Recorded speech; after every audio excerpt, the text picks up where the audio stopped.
Assalamualaikum warahmatullahi wabarakatuh. Perkenalkan, saya Umday Zadi Karimah dari kelas PBD 2022 dengan NIM 116. Ingin mempresentasikan UTS Pendidikan Pancasila.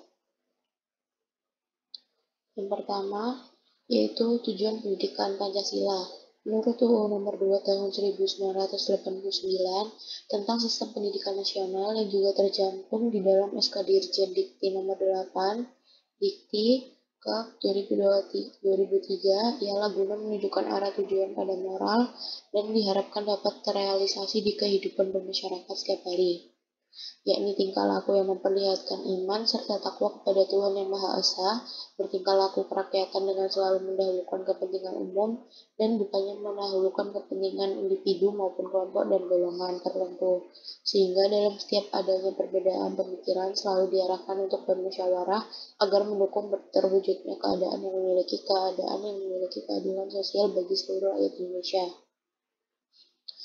Yang B, terdapat 4 landasan pendidikan Pancasila, yaitu landasan historis, landasan kultural, landasan yuridis, dan landasan filosofis.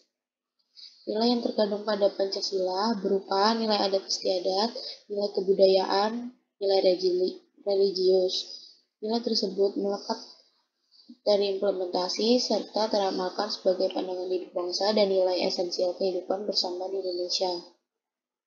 Yang B, nilai kehidupan masa ini menjadi indikator awal nilai Pancasila. Kehidupan religi tumbuh pada masa zaman batu atau Neolitikum, saat manusia berpikir tentang pencipta atau pelindung kehidupan manusia. Aktivitas religi terlihat dari temuan alat upacara dan ritual upacara.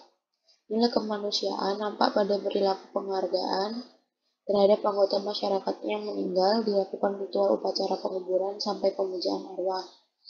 Nilai persatuan nampak dalam pola pemenuhan kebutuhan hidup dengan pembagian kerja seperti 1. Kaum pria mencari makanan, 2. Kaum wanita menetap di gua dan membuat alat rumah tangga serta menjaga anak-anak. 2C, yaitu nilai kemanusiaan dalam ajaran Hindu adalah sistem kasta yang tidak sama dengan sistem kasta di India. Hubungan dagang dengan masyarakat India membawa pengaruh terjadinya perkawinan campur antara masyarakat Indonesia, India, Cina.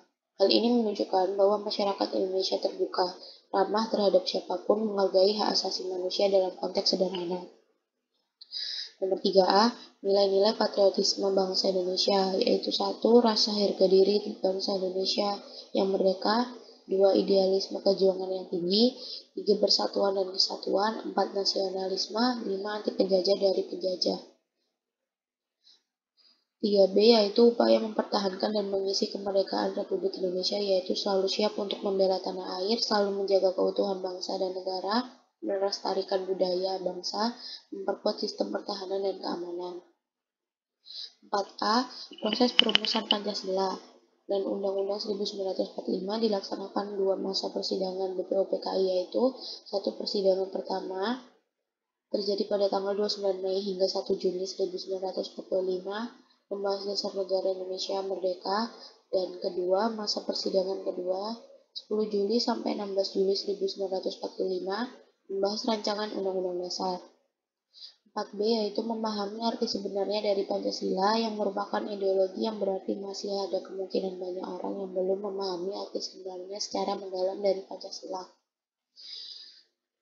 5A, filsafat berasal dari bahasa Yunani, yaitu kata philos dan sophia. Philos berarti kata cinta dan sophia berarti bijaksana, sehingga secara etimologi kata filsafat bisa diartikan sebagai cinta akan kebijaksanaan. 5B, bidang ontologi adalah bidang yang membicarakan hakikat yang ada atau keberadaan dari segala sesuatu, termasuk di dalamnya keberadaan alam semesta. Bidang epistemolog merupakan cabang filsafat yang menyelidiki sumber, proses, syarat, batas, dan menyelidiki pengertian jenis tingkatan sumber daya dan hakikat nilai. 5C, Pancasila sebagai hasil pemikiran yang mengandung kebenaran secara ilmiah, filosofis, dan religius. Tersebut kemudian dijadikan filsafat negara dan pandangan hidup atau falsafah bangsa sebagai filsafat negara. Pancasila dijadikan sebagai sudut pandang dan pembimbing dalam berpikir. 5D yaitu nilai-nilai Pancasila harus dijunjung tinggi dan diamalkan oleh setiap warga negara Indonesia. Nilai adalah sesuatu yang didambakan, sesuatu yang diinginkan, dan sesuatu yang diidealkan. Bertolak dari pengertian itu, maka setiap orang memiliki nilai yang sesuatu yang diidealkan. 5E, dengan fungsi Pancasila sebagai dasar negara, maka penyelenggara negara harus didasarkan pada Pancasila. Ini membawa konsekuensi bahwa Pancasila menjadi sebagai sumber dari segala sumber tertib hukum di Indonesia. 6A. Secara etimologis, istilah dasar negara maknanya sama dengan istilah Grundnorm atau norma dasar, Rechtsstaat atau cita hukum, Staatsrecht cita negara, Philosophische Grundzüge dasar filsafat negara. Banyak istilah dasar negara bersifat universal, dalam arti bahwa setiap negara memiliki dasar negara. Bangsa Indonesia sejak tanggal 18 Agustus 1945 telah menetapkan Pancasila sebagai Weizsätzung atas dasar negara bagi bangsanya. 6B, UUD 1945 sebagai Konstitusi Bangsa Indonesia merupakan dokumen hukum dan dokumen politik yang memuat cita-cita, dasar-dasar, dan prinsip-prinsip penyelenggaraan kehidupan nasional. 6C, pembukaan Undang-Undang Dasar NRI 1945 bersama-sama dengan pasal-pasal Undang-Undang Dasar NRI 1945 disahkan oleh PPKI pada tanggal 18 Agustus dan diundang-undangkan dalam Berita Republik Indonesia tahun 2 nomor 7. Pancasila memancarkan nilai-nilai yang luhur yang telah mampu memberikan semangat kepada UUD NRI 1945 dan terpancang dengan khidmat dalam perangkat UUD NRI 1945. Nomor 7.